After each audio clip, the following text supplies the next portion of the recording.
Welcome to Tripura Info News Update. On the birth anniversary of Bharat Ratna and Jansam founder Dr. Shyama Prasad Mukherjee, Tripura Chief Minister Dr. Manik Saha paid tribute at the BJP Pradesh office in Krishnanagar, Agartala.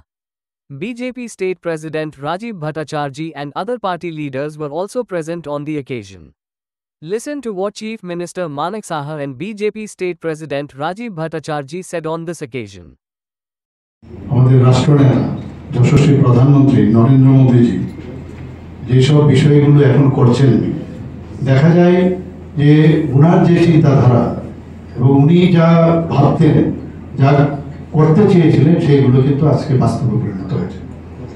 আজকে যদি আমরা দেখি যে self reliance economic self রিলায়েন্সের প্রশ্ন যদি দাঁড়ায় এবং social reform পূর্ববর্তী বক্তা বলেছেন এইগুলো কিন্তু উনারই মস্তিষ্ক প্রসূত সব চিন্তা ভাবনা ছিল, উনি চেয়েছিলেন এবং এমন এক কল্পনা ভারতকে নিয়ে ওনারা উনি চিন্তা করতেন সেইগুলো কিন্তু আজকে আমাদের রাষ্ট্রনেতা আমাদের মাননীয় প্রধানমন্ত্রী সেইগুলো কিন্তু আলটিমেটলি সেগুলো ইমপ্লিমেন্ট করছেন।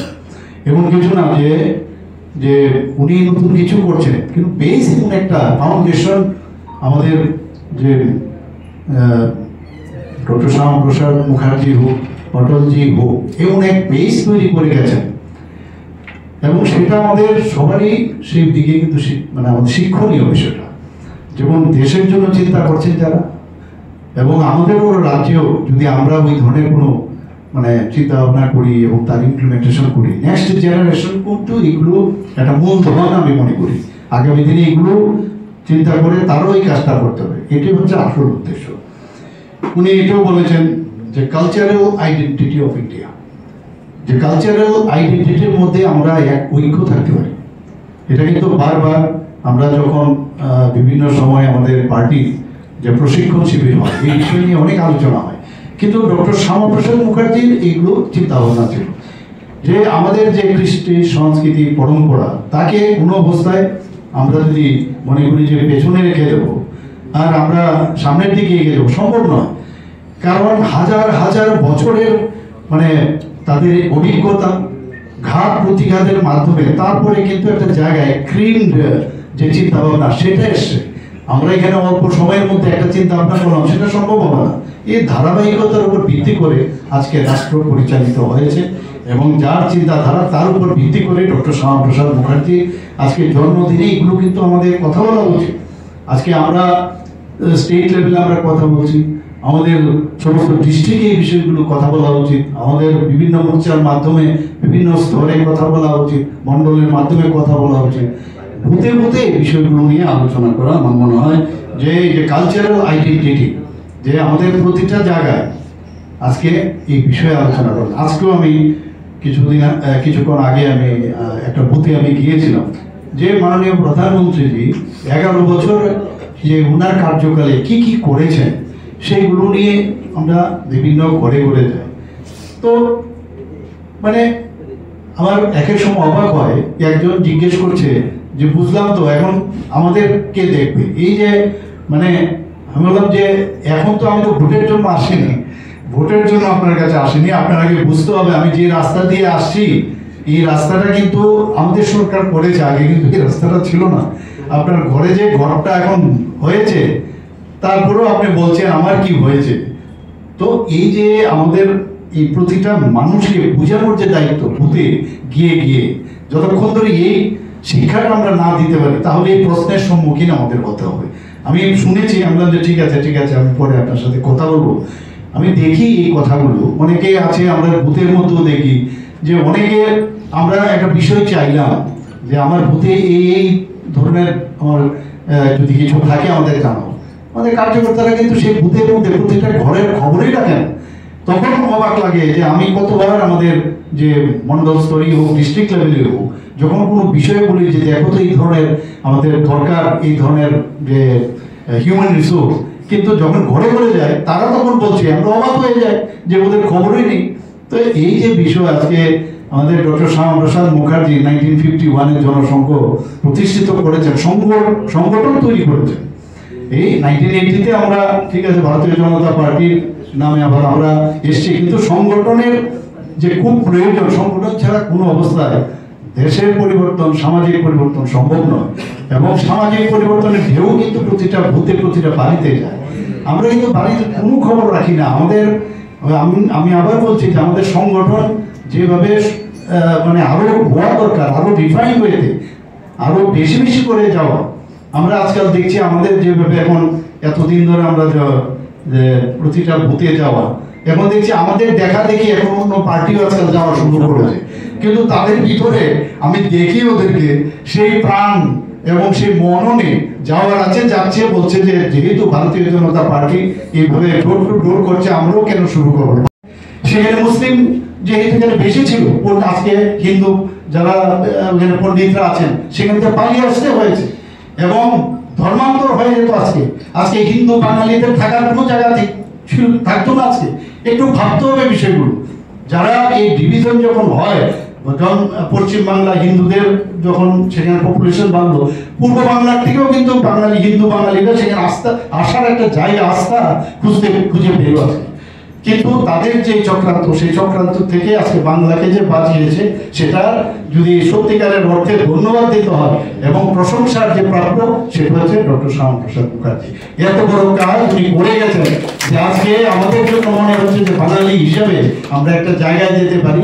আদারওয়াইজ তো যে অবস্থা করেছিল, আজকের তারিখে আবার আমরা দেখছি একটা ভিন্ন চক্রান্ত পশ্চিমবাংলায় হচ্ছে এবং সেই যে চক্রান্ত সেখানেও কিন্তু আমরা তার একটা গন্ধ আমরা পাচ্ছি। আমাদের ডক্টর শ্যামাপ্রসাদ মুখার্জি আমাদের এই বাঙালি হিন্দুদের জন্য যা করে গেছে সেটা বলার নয়। এবং আজকে ওনার যে অবদান সেখানে কিন্তু আলোচনা হয় না, দুঃখের বিষয়।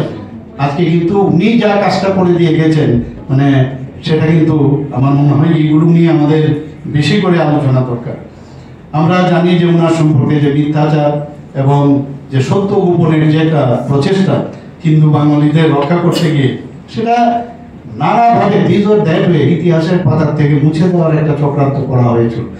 কিন্তু আমি ধন্যবাদ দেব আজকে উনি আমি এখানে বসে বসে ভাবছিলাম যে মাননীয় প্রধানমন্ত্রী যে স্লোগান দিয়েছেন যে আমরা যে বৃক্ষরোপণ করি, যে মার নামে যে বৃক্ষরোপণ করি, সেই বৃক্ষরোপণ থেকে আজকে যে বিশালাকায় যখন একটা বড় গাছের মতো বৃক্ষরূপে পরিণত হয়, যে বীজ রোপণ করেছিলেন ডক্টর শ্যামাপ্রসাদ মুখার্জি জনসংঘে 1951-এ, সেটা আজকে সারা ভারতবর্ষের মধ্যে ভারতীয় জনতা পার্টির যে সরকার এবং তার যে অ্যালায়েন্স যে পার্টনার হিসাবে আজকে 28টি রাজ্যের মধ্যে প্রায় 20টার উপরে আমাদের সরকার সেখানে আছে। তো এটা দেশের জন্য কত বড় একটা মজবুতি। আজকে কালকেও পড়ছিলাম নিউজ পেপারে যে মাননীয় প্রধানমন্ত্রীজি যে সব দেশে যাচ্ছে যেখানে কোনোদিন 50 বছরও কোনো প্রধানমন্ত্রী যাননি। এটা কিন্তু এমন না, ভারতবর্ষের যে বিবেকানন্দজি যে ধর্মীয় যে বিষয়, ভারতের যে চিন্তা ভাবনা, সেটা যেভাবে করেছিলেন, আমাদের এই নরেন্দ্র মোদীজি সেই কাজটা আজকে পৃথিবীর সব জায়গায় গিয়ে তার বীজ কিন্তু উনি বপন করে এসেছেন। এর জন্য আমাদের গর্ববোধ করি। আজকে আমরা যে 370 ধারার কথা বলি, 35-এর কথা বলছি, সেখানে একদম ক্লিয়ার কাট কি লেখা আছে এখানে যে ইট ইজ এ টেম্পোরারি, এই আইনটা টেম্পোরারি এবং সাময়িক। কিন্তু এই সাময়িক যে আইন করা হয়েছিল সেটাকে নিয়ে কতদিন তালভাঙা করা হয়েছিল আমরা সবাই এই বিষয়ে আমরা জানি। সেটার বিরুদ্ধে উনি প্রতিবাদ, যেটা আমার পূর্ববর্তী বক্তারা বলেছেন যে এটার বিরোধিতা করেছেন, যেটা লেখা আছে টেম্পোরারি, আপনারা কি করে এটাকে মানে এই একটা স্পেশাল যে প্রভিশন রাখা হয়েছে যে পাবলিক দিতে হবে, আপনারা কতকাল সেটাকে আপনি ধরে রাখবেন, তার বিরুদ্ধে উনি গর্জে উঠেছিলেন। এবং যে কারণে উনি যখন দিল্লি থেকে জম্মুতে যায়, সেখানে গিয়ে যে আপনারা পুরো বিস্তারিত আলোচনা আমার পূর্ববর্তী বক্তারা রেখেছেন, ওনাকে অ্যারেস্ট করার থেকে আরম্ভ করে উনি যেভাবে বলিদান হয়েছেন, সত্যি আমরা একই সময় অবাক হই যে মাত্র 52 বছর পর্যন্ত ওনার জীবিত অবস্থায় উনি কাজ করে গেছেন। মাত্র 52 বছরে, আমরা তো এত বছর বয়সও কিছুই করতে পারিনি, এটা 52 বছরে উনি যা মানে কাজ করে গেছেন দেশের জন্য, মানে সেটা ভাবা যায় না। ওনার কাজের ব্যক্তি যদি আমরা বিচার করি শেষ করা যাবে না। আমরা আজকে তার প্রতিবাদ করতে গিয়ে উনি বলিদান হয়েছেন এবং এই বিষয়ে আমার বিস্তারিত আলোচনা হয়েছে। এবং এই ধরনের একজন রাষ্ট্রনেতা আমার মনে হয় আগামী দিন আসবে কিনা আমার জানা নেই। এবং ওনার যে আমরা জানি যে অন্তত 33 বছর বয়সে উনি ক্যালকাটা ইউনিভার্সিটির উনি ভাইস চ্যান্সেলর হন। এবং ক্যালকাটা ইউনিভার্সিটি সম্পর্কে তখন তুলনা হতো যে এটা অক্সফোর্ড ইউনিভার্সিটি মানা যেত, Oxford university was supposed to B the best one, তার সাথে তুলনা করা হতো ক্যালকাটা ইউনিভার্সিটি। সেই ক্যালকাটা ইউনিভার্সিটির মধ্যে রবীন্দ্রনাথ ঠাকুরকে সাহসিকতা দেখুন, তখনকার সময়ে মানে রবীন্দ্রনাথকে বাঙালি হিসাবে ওনাকে ওইখানে কনভোকেশনে ডেকে উনি ওনাকে সম্মান দিয়ে উনি কনভোকেশনে রবীন্দ্রনাথ ওনার বক্তব্য রেখেছেন। এবং উনি থাকাকালীন আমাদের পার্টিকুলারের উপরে যেখানে হায়ার যে স্টাডি করা, বিশেষ করে বাংলা যে একটা বিষয়, সেটার ব্যবস্থা আমাদের ডক্টর শ্যামাপ্রসাদ মুখার্জি করেছেন। সব জায়গায় যেখানে যে কাজ বসে থাকার পাত্র নয়। আজকে দাঙ্গার সময় উনি প্রতিবাদী ছিলেন। আমরা জানি যে মেদিনীপুরের যখন বিরাট বড় ফ্লাড হয়ে গেল, তার উনি যখন মন্ত্রিসভার সদস্য ছিলেন ফজল হকে, তারপরেও উনি চেয়েছিলেন যে ওখানে গিয়ে সাহায্য করার, কিন্তু নানাভাবে ওনাকে প্রতিরোধ করা হলো, ওনাকে ওখানে যেতে দেওয়া হলো না। উনি তার প্রতিবাদে উনি মন্ত্রিসভার থেকে পদত্যাগ করে উনি তারপর আমাদের যে রামকৃষ্ণ আশ্রম থেকে আরম্ভ করে আরো যেসব রিলিজিয়াস সংগঠন আছে এবং তাদেরকে নিয়ে মারওয়ারি যে সংগঠন আছে ওনাদেরকে নিয়ে সেখানে পৌঁছে গেছেন, রিলিফ দিয়েছেন। প্রতিটা জায়গায় আমরা দেখেছি। আমরা অনেকে বলেন যে উনি মুসলিম বিরোধী, কিন্তু আমরা যদি ইতিহাসের পাতায় দেখি যে কাজী নজরুল ইসলাম উনার মানে শারীরিক অবস্থা ভালো ছিল না, উনি উনার কাছে বলেছেন যে আমাকে একটু আর্থিকভাবে সাহায্য করেন। উনি তখন অর্থমন্ত্রী ছিলেন, সেখানেও দেখা গেল যে মানবিকতা, হিউম্যান টাচ যাকে বলে, সেখানেও কিন্তু উনি তাকে টাকা অর্থ দিয়ে তাকে সাহায্য করেছিলেন। তো এরকম অনেক উদাহরণ আছে। প্রতিটা বিষয় আমার মনে হয় আমাদের আজকের দিনে আমরা প্রতিজ্ঞা করা উচিত। ওনার যে দেখানো পথ সেগুলো নিয়ে মাননীয় প্রধানমন্ত্রী নরেন্দ্র মোদীজি এবং আমাদের পার্টি যেভাবে কাজ করছে, আমরাও রাজ্য থেকে আমাদের রাজ্যের সংগঠনও ওনার যে চিন্তা ভাবনা সেগুলো নিয়ে আমাদের কাজ করা উচিত। আমাদের সরকার, ত্রিপুরা সরকার, যশস্বী প্রধানমন্ত্রী নরেন্দ্র মোদীজি ওনারও যে উদ্দেশ্য, কারণ দেখেন আজকে জওহরলাল নেহরু, ইন্দিরা গান্ধী, রাজীব গান্ধী তারা লালকেল্লায় দাঁড়িয়ে বক্তব্য রাখতেন কি না, আমরা গরিবি হটাও স্লোগান দিতেন। মোদীজি লালকেল্লায় দাঁড়িয়ে গরিবি হটাও বলেনি, বলেছেন গরিবদের জন্য স্কিম করতে হবে, পরিকল্পনা করতে হবে। গরিবি হটাও বললে হবে না, কিন্তু গরিবদের জন্য স্কিম করতে হবে। আমরা যদি চর্চা করি নরেন্দ্র মোদীজির 11 বছরের ইতিহাস আমরা সবাই জানি, আর লিফলেট আকারে আমরা সবাই বাড়ি বাড়ি দিচ্ছি, সেখানে উল্লেখ করা রয়েছে যে প্রত্যেকটা স্কিম যে মানুষের জন্য, গরিবের জন্য, মহিলাদের জন্য, যুবকদের জন্য, সেই পরিকল্পনা নিয়ে মোদীজি কাজ শুরু করেন। আজকে 11 বছরে আমরা তার সাকসেস আমরা দেখতে পাচ্ছি। আজকে গরিবদের জন্য আজকে বিভিন্ন প্রধানমন্ত্রী জনধন যোজনা থেকে শুরু করে, আয়ুষ্মান কার্ড থেকে শুরু করে, প্রধানমন্ত্রী উজ্জ্বলা জ্যোতি যোজনা থেকে শুরু করে আমরা যদি স্কিমগুলি আলোচনা করি, আজকে সমস্ত মানুষকে সমৃদ্ধশালী করা, বিত্তশালী করা, সেই পরিকল্পনায় আমাদের মোদীজি আমাদের ভারতবর্ষকে এগিয়ে নিয়ে যাচ্ছে।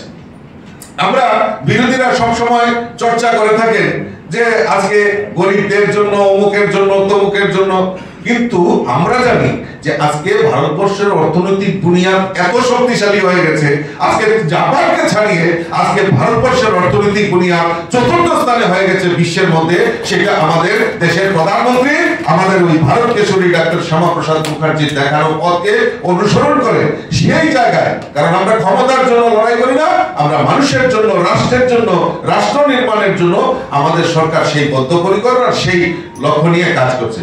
আমাদের সরকার, আমাদের এই রাজ্যের সরকার যদি আমরা স্কিমগুলি আলোচনা করি, যে মহিলাদের আত্মনির্ভর করা, কোনোদিনও আমরা ভাবতে পারিনি যে আমাদের সমাজে মহিলারা এগিয়ে যাবে, মহিলারা লাখপতি হবে, মহিলারা পরিচালনা করবে, সেটা আমরা কোনোদিনও ভাবতে পারিনি।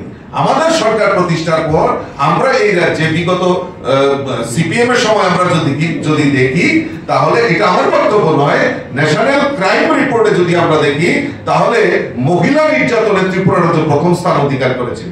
আর আমাদের সরকার প্রতিষ্ঠার পর আমাদের সরকারের যে লক্ষ্য যে আত্মনির্ভর মহিলা, এবং আমরা স্কিমগুলি যদি দেখি আমাদের রাজ্য সরকারের বিভিন্ন স্কিমের মাধ্যমে আমাদের মহিলাদের আত্মনির্ভর করা, মহিলাদের সমাজে তাদের সম্মান ফিরিয়ে দেওয়া, মহিলাদের অধিকার ফিরিয়ে দেওয়া, সেই লক্ষ্যমাত্রা থেকে আমাদের সরকার কাজ করছে।